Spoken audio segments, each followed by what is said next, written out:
தப்பு இல்லை. இப்போ நான் புத்தகம் படிச்சுக்கிட்டு இருக்கேன், இது என்னுடைய சொந்த வேலை. இங்கே இருக்கிற மின் விளக்கு அதுக்காக ஏன் எரியணும் அப்படின்னு கேட்டாராம். இப்போ இருக்கிற சில அரசு பணியாளர்கள்கிட்ட இந்த சம்பவத்தை பேச்சோட பேச்சா சொல்லி பார்த்தேன். அவங்களால இதை ஜீரணிக்கவே முடியல. நேர்மை தேவைதான் சார், அதுக்காக அவ்வளவு தூரத்துக்கு அது தேவையா அப்படிங்கிறாங்க. விஸ்வேஸ்வரையா அப்படி பண்ணினது தான் ஒரு நேர்மையாளர் அப்படின்னு இந்த உலகத்துக்கு நிரூபிக்கணுங்கிறதுக்காக இல்லை. தான் அப்படி நடந்து காட்டினா தன்னை சுற்றி இருக்கிறவங்களும் அதை கேள்விப்படுறவங்களும் முடிஞ்ச அளவுக்கு பொது வாழ்க்கையில் அரசு பணியில் நேர்மையை கடைபிடிக்க முயற்சி பண்ணலாமே அப்படிங்கிறதுக்காகத்தான். இப்போவும் சில பேர் இருக்கிறாங்க, இவங்க ஆஃபீஸ் வேற வீடு வேறன்னு நினைக்கிறது இல்லை, அவ்வளவு உரிமை. ஒருத்தர் அப்படிதான், அவருக்கு அவசரமாக 5000 ரூபாய் தேவைப்பட்டது. ஆஃபீஸ் பணத்தை எடுத்துக்கிட்டார். அந்த நேரம் பார்த்து ஆடிட் வந்துட்டுது. ஆப்பிட்டுக்கிட்டார். விசாரணை நடக்குது. அவர் சொல்றார், சார் நான் நேரம் காலம் பார்க்காம ஆஃபீஸில் வேலை செய்வேன், ஏன்னா அதை என்னோட ஆஃபீஸாக நினைக்கிறேன். அவசரத்துக்கு அந்த பணத்தை எடுத்தேன், மறுபடியும் வச்சுடலாம்னு தான் இருந்தேன், அதுக்குள்ளே இப்படி ஆயிட்டுது. நீங்கள் என்ன நினைச்சாலும் சரி, நான் ஆஃபீஸ் வேற வீடு வேற அப்படின்னு நினைக்கிறது இல்லை, அது என்னோட சுபாவம் அப்படின்னார். விசாரணை பண்ணவர் தீர்ப்பு வழங்கினார். உங்கள் சுபாவத்துக்கு மதிப்பு கொடுத்து நானும் தீர்ப்பு வழங்குறேன். நீங்கள் கொஞ்ச நாள் ஜெயிலில் இருந்துட்டு வாங்க, அது உங்களுக்கு கஷ்டமாக இருக்காதுன்னு நினைக்கிறேன். ஏன்னா அங்கே போனாலும் நீங்கள் உங்கள் சுபாவப்படி வீடு வேற ஜெயில் வேறன்னு நினைக்க மாட்டீங்க அப்படின்னாராம்.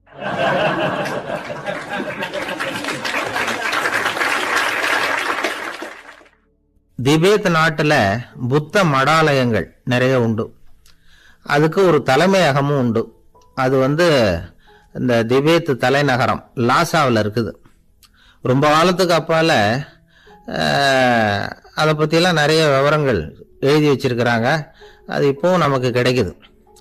அதாவது ரொம்ப தூரத்துக்கு அந்தாண்ட மலைகளுக்கு நடுவில் ஒரு கிளை மடாலயம். அந்த மடத்தின் தலைவருக்கு வயசாயிட்டு தான், அதனால் தலைமை பொறுப்பை வேற ஒருத்தர்கிட்ட ஒப்படைக்கலாம் அப்படின்னு முடிவு பண்ணாராம். உடனே ஒரு லாமாவை கூப்பிட்டார். அவர் மூலமாக தலைமை மடாலயத்துக்கு செய்தி அனுப்புனார், பொருத்தமான வாரிசு ஒருத்தரை அனுப்பி வைக்கும்படியாக. அந்த வாலிப லாமா புறப்பட்டார். காடு மேடெல்லாம் நடந்து போறார். ரொம்ப நாள் கழிச்சு தலைமை பீடத்தை அடைஞ்சார். தலைமை குரு கிட்ட விவரத்தை சொன்னார். தகுதியான ஒருத்தரை அனுப்பி வச்சா அழைச்சிட்டு போறேன் அப்படின்னார். சரி, நாளைக்கு காலையில் நீங்கள் அவங்க எல்லாரையும் அழைச்சிட்டு போகலாம்னார் அவர். அவங்க எல்லாரையுமா? அங்கே தேவைப்படுறது ஒருத்தர் தானே அப்படின்னார் இவர். ஆமான்னார். அப்புறம் ஏன் எல்லாரையும் அழைச்சிட்டு போக சொல்கிறீங்கன்னார். அது இப்போ உனக்கு புரியாது. நான் ஒரு 100 பிக்குகளை அனுப்புகிறேன், அதாவது பிட்சுகளை. அவ்வளவு பேரையும் அங்கே வச்சு சமாளிக்க முடியாது அப்படின்னாரு இவர். இருந்தாலும் இப்போ அந்த தலைமை குரு என்ன சொன்னார்னா, அதை பற்றி கவலைப்படாத, நான் 100 பேரை அனுப்புகிறேன், அதில் 99 பேர் வழியிலேயே காணாமல் போடுவாங்க, ஒருத்தன் மட்டும்தான் வருவான், அவனும் அங்கே சேர்ந்துட்டானா நீ ரொம்ப கொடுத்து வச்சவன் அப்படின்னார். இவருக்கு ஒன்றும் புரியல. இருந்தாலும் மறுநாள் அந்த வாலிபலாமா 100 பேரை அழைச்சிக்கிட்டு புறப்பட்டார். போகிற வழியிலேயே பல பேர் அங்கங்கே பிச்சுக்கிட்டு போட்டாங்க. அவர் சொன்னது மாதிரியே வழியில் அவங்க ஊர்கள் இருந்தது தான் காரணம். அப்பா அம்மாவை பார்த்துட்டு வரேன் அப்படின்னு கொஞ்சம் பேர் போனாங்க. சொந்த பந்தத்தை பார்த்துட்டு வரேன் அப்படின்னு கொஞ்சம் பேர். ஒரு வாரம் ஆச்சு. இப்போ மிஞ்சினது 10 பேர் தான். வழியில் ஒரு நகரம். அங்கே சில பிட்சுக்கள் சந்திச்சாங்க. எங்கள் மடத்து தலைவர் இறந்துட்டார், உங்களில் யாராவது ஒருத்தர் எங்களுக்கு தலைவராக முடியுமா அப்படின்னு கேட்டாங்க. 10 பேரும் தயார். அதில் ஒருத்தரை அழைச்சிக்கிட்டு அவங்க போயிட்டாங்க. இன்னொரு ஊரில் சில பேர் வந்தாங்க, வழி மறிச்சாங்க. நில்லுங்க, எங்கள் மன்னர் மகளுக்கு திருமணம், அதை நடத்தி வைக்க 3 லாமாக்கள் தேவை அப்படின்னாங்க. இப்படி கொஞ்சம் கொஞ்சமாக எல்லாரும் காலி. கடைசியில் 2 பேரும் மிஞ்சினாங்க. அங்கே ஒரு இளம்பெண் எதிரில் வந்தா. எங்கள் அப்பா வேட்டைக்கு போயிருக்கிறாரு, இன்னும் திரும்பி வரல, வீட்டில் வேற யாரும் இல்லை, தனியாக இருக்க பயமாக இருக்குது, யாராவது ஒருத்தர் எனக்கு துணையாக இருக்கணும் அப்படின்னு கேட்டுக்கிட்டா. எங்கள் 2 பேரில் நீயே ஒருத்தரை தேர்ந்தெடுத்துக்கோ, இல்லைன்னா எங்களுக்குள்ள சண்டை வந்துடும் அப்படின்னாங்க. இப்போ மிஞ்சினவர் ஒருத்தர். அவருக்கும் ஒரு சோதனை வந்தது. ஒரு தர்க்கவாதி எதிரில் வந்தான். உன்னோட வாதம் பண்ணணும்னா. இவனோட வாதம் பண்ணுறேன், அது முடிய ரொம்ப காலம் ஆகலாம், தர்க்கத்தில் நான் ஜெயிச்சா அங்கே வரேன், இல்லைன்னா இவருடைய சீடனை ஆயிடுவேன் அப்படின்னார் அவர். கடைசியாக அழைக்க வந்த வாலிபலாமா மட்டும் வெறும் கையோடு திரும்பி போனார். அங்கே இருந்த வயசான மடாதிபதி கேட்டார், எத்தனை பேர் அங்கிருந்து புறப்பட்டீங்கன்னார். என்னையும் சேர்த்து 101ன்னார் அவர். நல்லது, நீயாவது திரும்பி வந்திய, அதுதான் எனக்கு போதும். ஏன்னா நீ தான் எனக்கு உண்மையான வாரிசு. அந்த 100 பேரில் யாரும் வரமாட்டாங்க அப்படின்னார் அவர். ஏன்னா அவருக்கு தெரியும் இவர் ஒருத்தர் தான் திரும்பி வருவாருங்கிறது. திபேத்தில் ஒரு பழங்கால பழமொழி உண்டாம், 100 பேர் செல்லலாம், எப்பொழுதாவது ஒருவன் அபூர்வமாக அடைய வேண்டிய இடத்தை அடைவான். இதுதான் அந்த பழமொழி. ஒரு உன்னதமான இலக்கை அடையணும்னா அது அவ்வளவு சுலபமான காரியம் இல்லை. இந்த காலத்து மடாலயம் ஒன்று, அதில் ஒரு தலைவர், அவருக்கு வயசாயிட்டுது, தனக்கு ஒரு வாரிசை நியமிக்கணும் அப்படின்னு ஆசைப்பட்டார். ரொம்ப கஷ்டப்பட்டு ஒருத்தரை பிடிச்சார், தனக்கு வாரிசா நியமிச்சுட்டு அவர் சமாதி ஆயிட்டார். புதுசாக பொறுப்பேற்றுக்கிட்டவர் அப்படியே உட்காந்துருந்தார். அவரை தேடிட்டு பத்திரிகை நிருபர்கள்லாம் வந்தாங்க, கேட்டாங்க. அவர் உங்கள் பொறுப்பில் அவர் பெரியவர் விட்டுட்டு போன இது எவ்வளவு சுமாராக தேரும், எவ்வளவு விட்டுட்டு போனார் அப்படின்னு கேட்டிருக்கிறாங்க. அது என்ன ஒரு 50 லட்சம் இருக்கும் அப்படின்னாராம். அவ்வளவும் பணமா அப்படின்னு கேட்டிருக்காங்க. இல்லைங்க, கடன் அப்படின்னாராம் இவர்.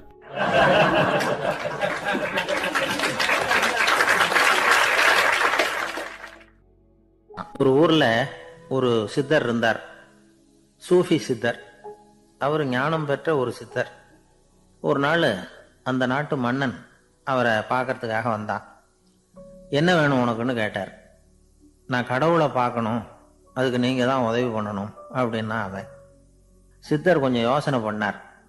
சரி, போயிட்டு நாளைக்கு வாடினார். அதே மாதிரி மன்னன் போயிட்டு அடுத்த நாள் வந்தான். இங்கே நீ என்னோட ஒரு வாரம் தங்கியிருக்க வேண்டியிருக்கும்னார். சரின்னா ஒரு பிச்சை பாத்திரத்தை தூக்கி கையில் கொடுத்தார். அவனுக்கு ஒன்றும் புரியல, இருந்தாலும் வாங்கிட்டான். வாங்கிட்டு இதை என்ன செய்யணும் அப்படின்னு கேட்டான். இதை ஒன்றும் செய்ய வேணாம், இதை எடுத்துக்கிட்டு பக்கத்தில் உள்ள கிராமங்களுக்கு போ, வீடு வீடாக பிச்சை எடுத்துக்கிட்டு வா. அப்படி வந்த பிறகுதான் உனக்கு சாப்பாடும் ஓய்வும் கிடைக்கும். ஒரு வாரம் இப்படி செய், அதுக்கப்புறம் 8வது நாள் நாம் கடவுளை பற்றி யோசிக்கலாம் அப்படின்னார். இப்படி ஒரு சொன்னதை கேட்டதும் அந்த அரசனுக்கு அதிர்ச்சி ஆயிட்டுது. ஒரு மாதிரி ஆயிட்டான். தன்னுடைய சொந்த நாட்டில் சொந்த குடிமக்கள் கிட்ட போய் பிச்சை எடுக்கிறதா அப்படின்னு யோசனை பண்ணி பார்த்தான். அதுக்கப்புறம் மெதுவா அவன் அந்த சித்தரை பார்த்தான். ஐயா, சொந்த நாட்டிலேயே பிச்சை எடுக்கிறதுன்னா எனக்கு ஒரு மாதிரியா இருக்கு, வெக்கமா இருக்கு. நான் வேணும்னா வெளி தேசத்துல எங்கேயாவது போய் பிச்சை எடுக்கவா அப்படின்னு கேட்டான். இதுக்கு அந்த சித்தர் ஒரு சம்மதிக்கலை. இதை பாரு, உன்னால பிச்சை எடுக்க முடியலன்னா பேசாம திரும்பி அரண்மனைக்கே போயிடு. அதுக்கப்புறம் கடவுளை பத்தி எல்லாம் பேசுறதுக்கு என்னை தேடிட்டு வரக்கூடாது அப்படின்னு விட்டார். மன்னன் தயங்கினான், இருந்தாலும் மனசை சரி பண்ணிட்டு சம்மதிச்சான். சரிங்க, ஒரு வாரம் இங்க தங்குறேன், நீங்க சொல்றது மாதிரி பக்கத்து கிராமங்களுக்கு போறேன், வீடு வீடா பிச்சை எடுக்கிறேன், வர்றேன் அப்படின்னா. ஒரு வாரம் தெரு தெருவா பிச்சை பாத்திரத்தோட அலைஞ்சான். சொந்த ஊர்ல சொந்த குடிமக்கள் கிட்ட பிச்சை எடுத்தான். 7 நாள் முடிஞ்சது. 8வது நாள் அந்த சித்தர் மன்னனை கூப்பிட்டார். இப்படி வாழ்னார், வந்தான். இனிமே நீ கடவுளை பத்தி என்கிட்ட கேட்கலாம்னார். இனிமே கேட்கறதுக்கு ஒண்ணுமே இல்லை சுவாமின்னா இவன். ஒரு வார காலம் பிச்சை எடுத்த பிறகுதான் கடவுளை காண முடியும் அப்படின்னு நான் கனவு கூட காணவில்லைன்னா. அப்படின்னா நீ பிச்சை எடுத்த காலத்துல அப்படி என்னதான் நடந்தது அப்படின்னு கேட்டார் அவரு. சுவாமி, ஒரு வார காலம் பிச்சை எடுத்ததுல என்னுடைய ஆணவம் அழிஞ்சுட்டுது. அது இப்போ இருக்கிற இடமே தெரியல. இப்போ அதை காணவே காணோம். பிச்சைக்காரனா இருந்தப்போ பெற்றதை மன்னனாக இருக்கும்போது பெற முடியாதுங்கிறத புரிஞ்சுக்கிட்டேன் அப்படின்னா மன்னன். அடக்கம் பிறந்தவுடன் தெய்வீக கதவுகள் திறந்து கொள்ளுகின்றன அப்படிங்கிறார் ஓஷோ. நம்மால் ஒருத்தன் ஆணவம் அழியணுங்கிறதுக்காக ஒரு திருவோட்டை எடுத்துக்கிட்டு தெரு தெருவா பிச்சை எடுக்க ஆரம்பிச்சான். என்ன, தெய்வீக கதவுகள் திறந்துதா அப்படின்னு கேட்டார் ஒருத்தர். தெய்வீக கதவு திறக்கிறதுக்கு முன்னாடியே எங்க வீட்டு கதவு சாத்திக்கிட்டுதுன்னா. என்னடா சொல்றேன்னார். இனிமே வீட்டுக்குள்ளேயே வர வேணாம், இதையே தொழிலா வச்சுக்கோ அப்படின்னு எங்க வீட்டுல சொல்லிவிட்டாங்க சார் அப்படின்னா. ஒரு பள்ளிக்கூடம் வகுப்பு நடந்துகிட்டு இருக்கு. ஆசிரியர் பாடம் நடத்திக்கிட்டு இருக்கிறார்.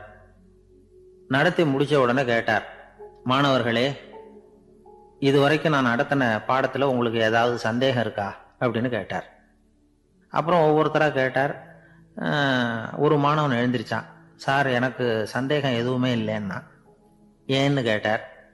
ஏன்னா எனக்கு நீங்க நடத்தின பாடம் தெளிவா புரிஞ்சுட்டுது, அதனால சந்தேகம் வரலன்னா. இன்னொரு மாணவன் எழுந்திருச்சான், சார் எனக்கும் சந்தேகம் எதுவும் இல்லைன்னா. ஏண்டான்னு கேட்டார். ஏன்னா எனக்கு நீங்க நடத்தின பாடம் எதுவுமே புரியல, அதனால சந்தேகம் வரல அப்படின்னா. இந்த இடத்துல நாம கொஞ்சம் சிந்திச்சு பார்க்கணும். இந்த உலகத்துல எல்லாம் புரிஞ்ச ஒருத்தனுக்கும் சந்தேகம் வராது, எதுவுமே புரியாத ஒருத்தனுக்கும் சந்தேகம் வராது.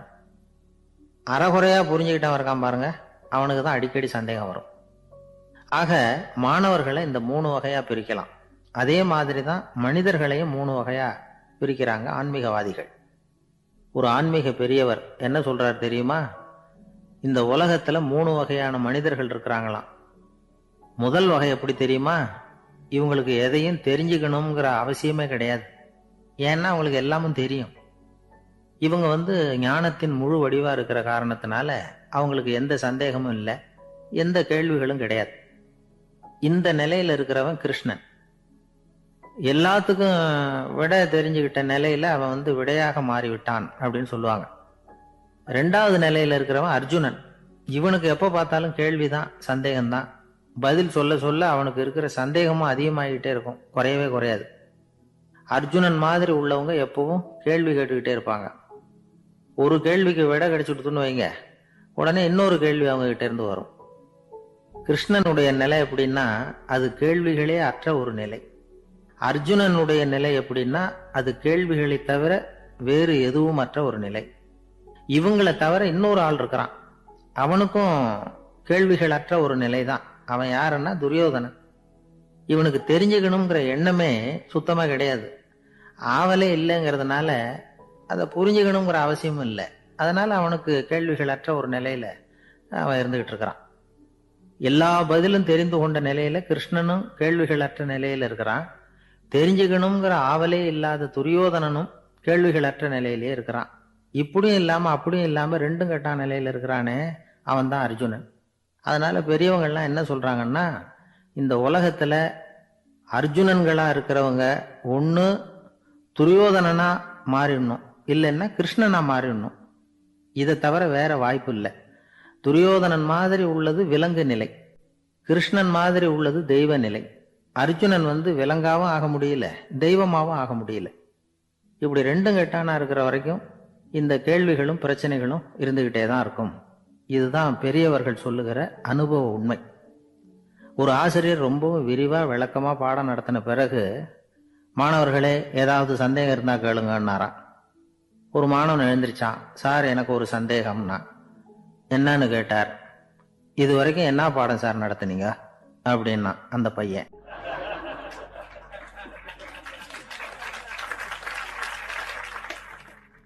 ஒரு ஊர்ல ஒரு மன்னர் இருந்தார். ஒரு நாள் அவருடைய அரசவைக்கு ஒரு ஓவியன் வந்தான். அவன் சீனா தேசத்திலிருந்து வந்தவன், தாவோ சிந்தனையாளன். அவன் அங்க மன்னர் முன்னாடி நிக்கிறான். யாரும் செய்ய முடியாத ஒரு காரியத்தை என்னால செய்ய முடியும்னா. இவன் இப்படி சொன்னதை கேட்டதும் ஏற்கனவே அங்க இருந்த அரசவை ஓவியன் ஒருத்தனுக்கு கோபம் வந்துட்டுது. இதோ பாரு, இப்படி எல்லாம் பேசக்கூடாது, நான் வேணும்னா உன்னுடைய சவாலை ஏத்துக்கிறேன் அப்படின்னா. நாம 2 பேரும் ஓவியம் தீட்டுவோம், அதை பார்த்துட்டு நம்ம 2 பேர்ல யாரு சிறந்த ஓவியன் அப்படிங்கிறத மன்னரே தீர்மானம் செய்யட்டும், என்ன சொல்ற அப்படின்னு கேட்டான் அவன். அவனும் சரின்னு ஒத்துக்கிட்டான். போட்டி ஆரம்பமாச்சு. அரசர் அவங்களுக்கு 2 சுவர்களை ஒதுக்கி கொடுத்தார். 6 மாச காலம் அவகாசம் கொடுத்தார். 2 ஓவியர்களும் அவங்கவங்க வேலையை ஆரம்பிச்சாங்க. இரவு பகலா வேலை செய்ய ஆரம்பிச்சுட்டாங்க. 6 மாசம் முடிஞ்சது. அரசர் பார்த்தார். முதல்ல தன்னுடைய அரசவை ஓவியர் தீட்டி இருந்த ஓவியத்தை பார்த்தார். ரொம்ப பிரமாதமா இருந்தது, பாராட்டினார். இதோ பாரு, உன்னுடைய ஓவியம் அற்புதமா இருக்கு, உயிரோட்டம் உள்ளதா இருக்குது, கலையின் உச்சமே இதுதான், இதை விட சிறந்த ஒரு ஓவியத்தை வேற யாராலையும் படைக்க முடியாது அப்படின்னார். அதுக்கப்புறம் அந்த சீன ஓவியன் கிட்ட போனார். எங்க உன்னுடைய ஓவியம்னு கேட்டார். திரைச்சீலையை விலக்கி விட்டு பாருங்கன்னா. மன்னர் அந்த திரைச்சீலையை விளக்குனார். உள்ள ஓவியம் இருக்க வேண்டிய இடம் கண்ணாடி மாதிரி தெரிஞ்சுது.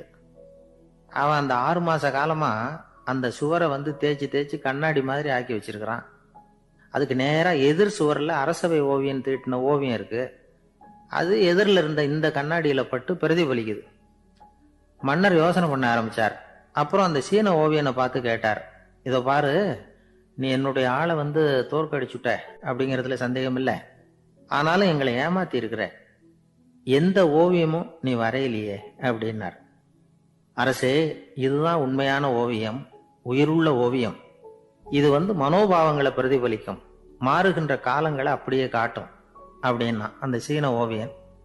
கையால வரைகிற ஓவியங்கள்ல சலனம் இல்லை, கண்ணாடி அப்படி கிடையாது. சக்தியின் ஓட்டம் அதுல எப்பவும் இருந்துகிட்டே இருக்கும். கண்ணாடி மட்டுமே ஜீவன் உள்ள ஓவியமா இருக்க முடியுங்கிறத அந்த சீன ஓவியன் தெரிஞ்சு வச்சிருந்தான். ஏன்னா அவன் ஒரு தாவோ சிந்தனையாளன். ஒவ்வொரு குழந்தையும் இந்த கண்ணாடியோட தான் பிறக்குது. ஆனா நாம என்ன செய்யறோம்னா, ஓவியங்களை கண்ணாடி மீது பதிப்பிச்சு விடுறோம். கண்ணாடி நம்மளை பிரதிபலிக்குது. நம்முடைய அழகோ அவலட்சணமோ கண்ணாடியை பாதிக்கிறது இல்லை. ஏன்னா அதுக்கு மனம் கிடையாது. கடந்து போன வினாடியை பத்தி அது சிந்திக்கிறது இல்லை. அடுத்த கணத்தை பத்தின எதிர்பார்ப்பும் அதுகிட்ட கிடையாது. அதுதான் பற்றற்ற நிலை. மனிதனுக்கு தேவைப்படுறது அதுதான். கண்ணாடி கிட்ட இருந்து நாம கற்றுக்கொள்ள வேண்டிய பாடம் இது. வாழ்க்கையில மனிதர்களை நேசிக்கலாம், உலகின் அழகையெல்லாம் பிரதிபலிக்கலாம், ஆனா எதையும் பற்றி கொண்டு விடக்கூடாது அப்படிங்கிறது பெரியவர்கள் அறிவுரை. துயரம்ங்கிறது பற்றுக்களின் சாயை. கண்ணாடி முன்னாடி நிக்கிறப்போவெல்லாம் நமக்கு இந்த ஞாபகம் வரணுமா. ஒரு குடும்ப தலைவர் ஒரு நாள் காலையில விடிஞ்சு எழுந்திரிச்சதும் சத்தம் போட்டார், யார் இந்த கருங்குரங்கு படத்தை என் ரூம்ல கொண்டாந்து மாட்டி வச்சது அப்படின்னு கத்தினார்.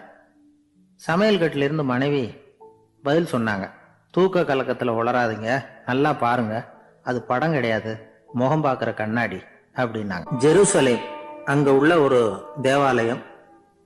அதுல உள்ள பலிபீடத்தின் முன்னாடி ஒரு பெட்டி உண்டு. அது காணிக்கை பெட்டி. ஆலயத்துக்கு வர்றவங்க பிரார்த்தனை பண்ணிவிட்டு திரும்பி போற சமயத்துல அந்த பெட்டியில காணிக்கை போடுவாங்க. அவங்களால எவ்வளவு முடியுமோ அவ்வளவு போடுறது வழக்கம். அவங்கவுங்க வசதிக்கு தகுந்த மாதிரி போடுவாங்க. வசதி உள்ளவங்களா இருந்தாலும் சரி, வசதியே இல்லாத வறியவர்களா இருந்தாலும் சரி, ஆலய காணிக்கை பெட்டியில காசு போடுறது அவங்களுக்கு ரொம்ப பெருமையான ஒரு செயல். ஒரு சமயம் இயேசு தம்முடைய சீடர்களோடு அந்த ஆலயத்துக்கு வர்றார். அங்க உட்காந்து ரொம்ப நேரம் வழிபாடு பண்ணிட்டு இருக்கிறார். சீடர்களும் அந்த ஜபத்துல கலந்துக்கிட்டாங்க. வழிபாடு முடிஞ்சுது. இயேசு உட்கார்ந்துருக்கிறார். காணிக்கை பெட்டியில காசு போடுறவங்கள கவனிக்கிறார். சீடர்களும் அதையே கவனிச்சுக்கிட்டு இருக்கிறாங்க. ரொம்ப பேர் வரிசையா வந்தாங்க. அவங்களால முடிஞ்ச அளவுக்கு காசு போட்டுட்டு அவங்க பாட்டுக்கு போய்கிட்டு இருக்கிறாங்க. வசதியானவங்க நிறைய பேர் வந்தாங்க. அதுக்கு மத்தியில வயசான ஒரு அம்மா, அவங்களும் காசு போட்டுட்டு போறாங்க. இப்போ இயேசு தன்னுடைய சீடர்கள் பக்கம் திரும்பினார். ஒரு கேள்வி கேட்டார். இப்போ இந்த காணிக்கை பெட்டியில நிறைய பேர் காசு போட்டுட்டு போறத நீங்க கவனிச்சிங்க. இன்னைக்கு இந்த காணிக்கை பெட்டியில ரொம்பவும் அதிகமா காசு போட்டது யார் அப்படின்னு கேட்டார். முதல்ல வந்தார ஒரு பெரிய மனுஷன், அவர் தான் அதிகமா போட்டார் அப்படின்னாரு ஒருத்தர். மூணாவதா வந்தவர் தான் அதிகமா போட்டார், நான் கவனிச்சேன் அப்படின்னாரு இன்னொருத்தர். இப்படி ஆளுக்கு ஒரு விதமா சொல்றாங்க. கடைசியா இயேசு சொன்னாராம், இன்றைக்கு அந்த பெட்டியில அதிகமா காசு போட்டவங்க அந்த வயசான அம்மா தான் அப்படின்னாராம். சீடர்களுக்கு ஒன்றும் புரியல. அந்த அம்மா ரொம்பவும் ஏழையாச்சே, அவங்க எப்படி அதிகமா காணிக்கை செலுத்த முடியும் அப்படிங்கிறது அவங்க சந்தேகம். இயேசு விளக்குனார். நிறைய பேர் வந்தாங்க, நிறையவே காசுகள் போட்டாங்க, அது உண்மைதான். ஆனாலும் அந்த அம்மா என்ன பண்ணாங்க கவனிச்சிங்களா? வந்தாங்க, தன்னுடைய காசு பைய திறந்தாங்க, அப்படியே கொட்டுனாங்க. அதுல இருந்தது ரெண்டு காசுகள் தான். அந்த 2 காசும் காணிக்கை பெட்டியில விழுந்துட்டுது. மற்றவங்கெல்லாம் தங்கள்கிட்ட இருந்த செல்வத்தின் ஒரு சிறு பகுதியை எடுத்து பெட்டியில போட்டாங்க. ஆனா இந்த அம்மா தன்கிட்ட என்ன இருந்ததோ அதை அப்படியே போட்டுட்டாங்க. தன்னுடைய பிழைப்புக்காக வச்சிருந்த அவ்வளவையும் இழக்கிறதுக்கு தயாராயிட்டாங்க. அவ்வளவு தாராள மனசு அவங்களுக்கு. அதனால அவங்க செலுத்தின காணிக்கை தான் அளவுல அதிகம் அப்படின்னார். விலை மதிப்பில்லாத முத்து புதையல் ஒருத்தனுக்கு கிடைக்க போகுதுன்னு வச்சுக்கோங்க. அதன் மதிப்பை உணர்ந்தவன் என்ன பண்ணுவான்? அதை அடையறதுக்காக தன்கிட்ட இருக்கிற எதையும் கொடுக்கறதுக்கு தயாரா இருப்பான் இல்லையா? அது மாதிரிதான் இதுவும் அப்படின்னார். உலக மதிப்பீடுகளை துரும்பா தூசியா மதிச்சு அதையெல்லாம் உதறி விடுகிறவன் இறையருள் அப்படிங்கிற இணையில்லாத செல்வத்தை பெறுகிறான் அப்படிங்கிறது இதுல உள்ள கருத்து. இறைவனுக்காக இழப்பதுன்னா துன்பப்படுகிறவர்களுக்காக, ஏழைகளுக்காக, ஏதுமற்றவர்களுக்காக இழப்பது அப்படின்னு அர்த்தம். உங்கள் அயலானுக்கு நீங்கள் என்ன உதவி செய்தாலும் அதை எனக்கே செய்கிறீர்கள் அப்படின்னு இயேசு சொல்லியிருக்கிறார். அடுத்தவங்களுக்கு உதவணுங்கிற குணம் இன்னைக்கு ரொம்ப குறைஞ்சி போச்சு. செய்ய வேண்டிய கடமையிலிருந்து விலகி இருக்கிறவர்கள் நம்ம கிட்ட நிறைய பேர் உண்டு. அப்படிப்பட்ட ஒருத்தர் டாக்டர் கிட்ட போனார். டாக்டர், நான் ஒரு கவர்மெண்ட் ஆபீஸில் வேலை பார்க்குறேன், எனக்கு ஒரே அசதியாக இருக்கு, என்னை சோதிச்சு பாருங்க, ஆலோசனை சொல்லுங்க ஏதாவதுன்னார். டாக்டர் அவரை பரிசோதனை பண்ணி பார்த்துட்டு சொன்னார், இதோ பாரு, உனக்கு இப்போ தேவைப்படுறது முழு ஓய்வு.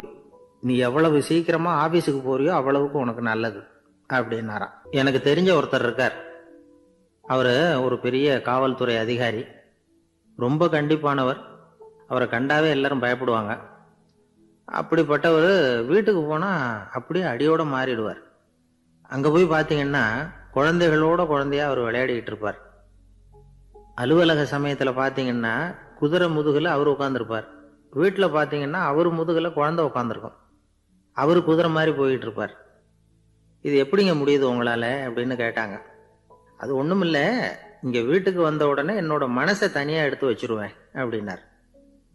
அது என்னங்க உங்க சட்டப்பையிலையா இருக்குது மனசு, அது தனியா எடுத்து வைக்கிறதுக்கு அப்படின்னு கேட்டாங்க. அப்படி இல்லைங்க, இது ஒரு பயிற்சி, மனப்பயிற்சி, அவ்வளவுதான் அப்படின்னார். இப்படி சமயம் பார்த்து மனசை தனியா வச்சுவிட தெரிஞ்சவங்க வாழ்க்கையில எப்பவும் உற்சாகமா இருப்பாங்க அப்படிங்கிறது பெரியவங்க கருத்து. ஒரு டாக்டர் ஆஸ்பத்திரியில் இருக்கிற வரைக்கும் டாக்டரா இருக்கலாம். அவர் மனைவிகிட்டையும் அவர் டாக்டரா இருக்க வேண்டிய அவசியம் இல்லை. ஒரு வக்கீல் கோர்ட்ல இருக்கிற வரைக்கும் வக்கீலா இருக்கலாம். வீட்டுக்கு வந்ததுக்கு அப்புறமும் வக்கீலா இருக்க வேண்டிய அவசியம் கிடையாது. வீட்டுல குழந்தைகள்கிட்ட விளையாடும் பொழுதும் அதுகள்கிட்ட ஃபீஸ் கேட்டுக்கிட்டு இருக்கக்கூடாது. நாம எப்படி இருக்கணும்னு பெரியவங்க சொல்றாங்கன்னா, மனசோட சேரக்கூடாதான். அப்படி சேராம வாழ்க்கையை கவனிக்கணுமா. மனசை அப்படியே தனியா எடுத்து பக்கத்துல வச்சுடணும். அப்படின்னா அதை அப்படியே தூக்கி எறிஞ்சுடு அப்படின்னு அர்த்தம் இல்லை. ஏன்னா மனசுங்கிறது நமக்கு உபயோகப்படக்கூடிய ஒண்ணுதான். எப்போ எப்போ அது தேவையோ அப்பப்போ எடுத்து உபயோகப்படுத்திக்கணும்.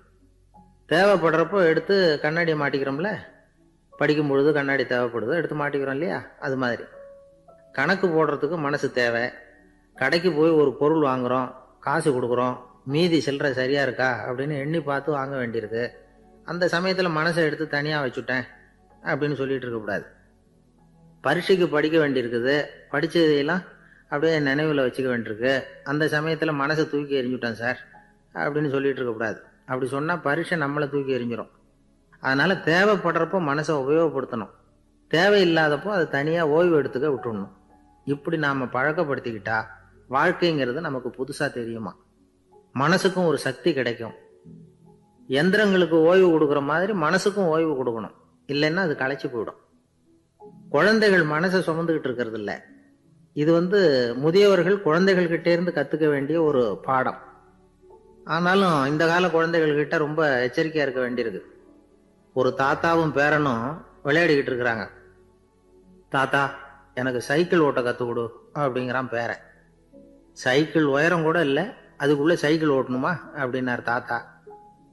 ஏன் தாத்தா, ரயில் ஓட்டுறாரே, அவர் என்ன ரயில் நீளமா இருக்கார் அப்படின்னு கேட்டானா அந்த பையன். ஒரு நல்ல நகைச்சுவை எப்படி இருக்கணும், இதுக்கு ஒவ்வொருத்தர் ஒவ்வொரு மாதிரியான விளக்கத்தை கொடுத்துருக்குறாங்க. ஆனா கலைவாணர் NS கிருஷ்ணன் கொடுக்குற விளக்கம் என்ன தெரியுமா? நகைச்சுவைங்கிறது அடுத்தவங்களுக்கு துன்பம் கொடுக்காம இருக்கணும், அடுத்தவங்க மனசை புண்படுத்தக்கூடாது, அதுதான் சிறந்த நகைச்சுவை அப்படிங்கிறார். அதுக்கு அவர் உதாரணமும் கொடுக்குறார். ஒரு ஏரி ஓரமா 2 பசங்க நடந்து போயிட்டு இருக்கிறாங்க. அதுல ஒருத்தன் பணக்கார வீட்டு பையன், இன்னொருத்தன் ஏழை. இவங்க 2 பேரும் போயிட்டு இருக்கிறாங்க. வழியில ஒரு இடத்துல ஒரு ஜோடி செருப்பு இவங்க கண்ணுல படுது. ஒரு விவசாயி அந்த செருப்பை அங்க விட்டுட்டு பக்கத்துல இருந்த ஏரியில கை காலை கழுவிட்டு இருக்கிறார். உடனே அந்த பணக்கார பையனுக்கு ஒரு ஐடியா. அவன் சொன்னானா, டேய், இப்போ ஒரு வேடிக்கை செய்யலாம், அந்த செருப்பு 2ஐயும் தூக்கி எட்டத்துல வீசி எரிஞ்சிருவோம். அந்த ஆள் பார்த்துட்டு செருப்பை தேடி அல்லாடுவான், அங்கேயும் இங்கேயும் ஓடுவான், திரு திருன்னு முழிப்பான். அதை பார்த்து நாம் ரசிக்கலாம், நல்ல தமாஷா இருக்கும் அப்படின்னு இருக்கான். இப்படி சொல்லிவிட்டு அந்த செருப்புகளை தூக்கத்துக்கு போனானா. கொஞ்சம் பொறு அப்படின்னானா அந்த ஏழை பையன். ஏன்னு கேட்டிருக்கான் அவன். இப்போ அந்த ஏழை பையன் சொன்னானா, நீ சொல்றது ஒன்றும் வேடிக்கை கிடையாது, உன்னோட செருப்பு தொலைஞ்சா உன் அப்பா உடனே உனக்கு வேற செருப்பு வாங்கி கொடுத்துருவார். ஆனால் அந்த ஆளுக்கு இந்த செருப்பு தொலைஞ்சதுன்னா வேற புதுசாக வாங்கறதுக்கு வாயையும் வயத்தையும் கட்டி பணத்தை சேர்க்க வேண்டியிருக்கும். அதனால் நான் ஒரு வேடிக்கை சொல்கிறேன், அது மாதிரி செய், அது இன்னமும் தமாஷா இருக்கும் அப்படின்னு நானா. எப்படி அது சொல்லுன்னு இருக்கான் அவன்.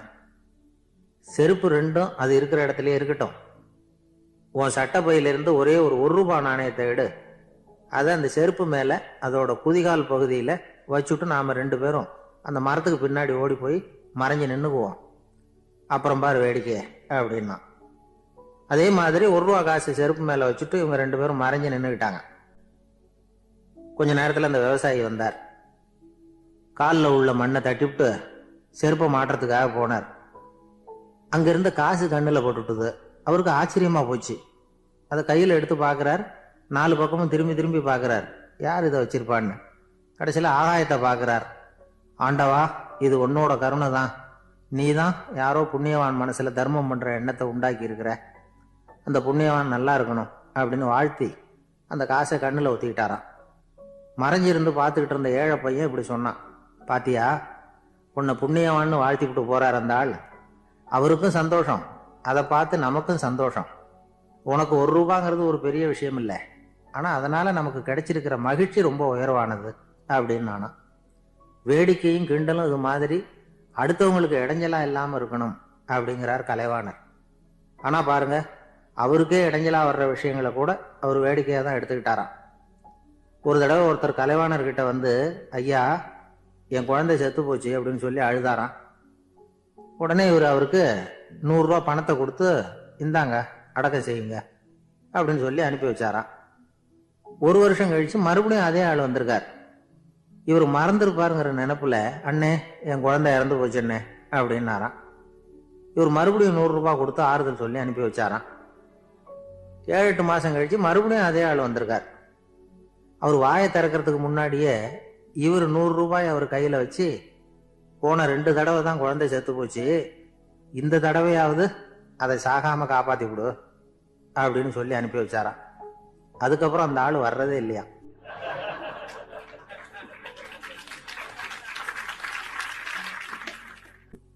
ஒரு நாள் ஒரு நண்பரை சந்திச்சேன். உங்க வீடு எதுன்னு உங்களுக்கு தெரியுமா சார்ன்னு. அவர் என்ன ஒரு மாதிரியா பார்த்தார். அப்புறம் சொன்னார், தெரியும் அப்படின்னாரு. சரி, உங்க தொலைபேசி எண் உங்களுக்கு தெரியுமான்னு. அதுவும் தெரியும்னார். உங்க மனைவி மக்கள் யார் யாருன்னு உங்களுக்கு தெரியுமான்னு கேட்டேன். என்ன ஒரு மாதிரியா பார்த்தார். அப்புறம் சொன்னார், அதுவும் தெரியும் சார் அப்படின்னார். சரி, நீங்க யாருன்னு உங்களுக்கு தெரியுமான்னு கேட்டேன். இப்போதான் அவர் முழிக்க ஆரம்பிச்சார். அவர் மட்டும் அப்படி இல்லை, நாம எல்லாருமே அப்படிதான். எதிரில் நிக்கிறது யாருங்கிறது தெரியும், நாம யாருன்னு நமக்கு தெரியாது. உண்மையிலேயே நாம யார்? இந்த கேள்விக்கான பதில தான் வாழ்க்கை பூரா நாம தேடிட்டு இருக்கிறோம். புத்தர் என்ன சொல்றாரு தெரியுமா? நீங்க கடவுளை பத்தி கவலைப்பட தேவையில்லை, உங்களை பத்தின கவலை உங்களுக்கு இருந்தா போதும் அப்படிங்கிறார். நான் யார், எனக்கு ஏன் இந்த கவலை அப்படின்னு உங்களை நீங்களே கேட்டுக்குங்க அப்படிங்கிறார். நாம ஏன் கடவுளை படைச்சோம்? அது ஒரு நழுவல் முயற்சியாம். அதாவது தன்னிடமிருந்து தானே தப்பிக்கிற ஒரு முயற்சியாம். இப்படிதான் அதை சொல்றாங்க அறிஞர்கள்லாம். மக்கள் பொய்யான பிரச்சனைகள்ல ஆர்வமா இருக்கிறாங்க, அதுக்கு தீர்வு காணவும் முயற்சி பண்றாங்க. கடவுளை பத்தி விவாதிக்க எல்லாருக்கும் விருப்பம், தன்னுடைய சுயம் பற்றிய பிரச்சனையே இருக்கிறது இல்ல. ஆகக்கூடிய விஷயம் என்னன்னா, கடவுள் சமாளிப்புக்கு பயன்படுத்தப்படுகிறார். மனவியல் என்ன சொல்லுது தெரியுமா? கடவுள், சொர்க்கம், மறுபிறவி இதை பத்தி எல்லாம் பேச ஆரம்பிக்கிறவங்க யார் தெரியுமா? போருக்கு போறவன், துன்பத்துல சிக்கி கஷ்டப்படுறவன், நோய் படுக்கையில விழுந்தவன், இவங்க தான். நாம அனுபவத்திலே பார்க்குறோமே இதையெல்லாம். கடவுளை துணைக்கு கூப்பிடுறவங்க யாருன்னு கவனிச்சு பாருங்க. பரீட்சை எழுத போறவன், வேலை தேடி அலையிறவன், பண நெருக்கடியில் இருக்கிறவன், விபத்துல சிக்கிக்கிட்டவன், இவங்கெல்லாம் தான். தேர்வுல வெற்றி பெற்றதும் அவரை துணைக்கு கூப்பிடுறது இல்லை, வேலை கிடைச்சதும் அவர் துணை தேவைப்படுறது இல்லை. ஏன் இப்படி? கொஞ்சம் யோசனை பண்ணி பாருங்க. துன்பம் வருகிற போது அந்த துன்பத்தை தவிர்க்க வேண்டிய நிலையில அதிலிருந்து நழுவி போறதுக்காக பிரார்த்தனை தேவைப்படுது. எல்லாம் நல்லபடியா நடக்கிறப்போ பிரார்த்தனை செய்யறது இல்லை. புத்தருடைய வழி என்ன தெரியுமா? அந்த வழியில கடவுளும் கிடையாது, பிரார்த்தனையும் கிடையாது. புத்தர் செய்தது இதைத்தான். அதாவது கடவுள்கிட்ட இருந்து மனிதனையும், மனிதன் கிட்ட இருந்து கடவுளையும் அவர் விடுவித்தார். புத்த மதம் என்ன சொல்லுது தெரியுமா? கடவுள் பிரச்சனை அல்ல, மனிதன் தான் உண்மையான பிரச்சனை அப்படின்னு சொல்லுது. உங்களை நீங்க நல்லா தெரிஞ்சுக்கிட்டா போதும். நீங்களே வந்து கடவுளாயிடுவீங்க அப்படிங்கிறது தான் புத்த மதம். அதனால நமக்கு தேவை வந்து உள்முக பயணம். நான் யார் அப்படிங்கிற கேள்வியோட உள்ள போகணும். அங்க போனாதான் தெரியும்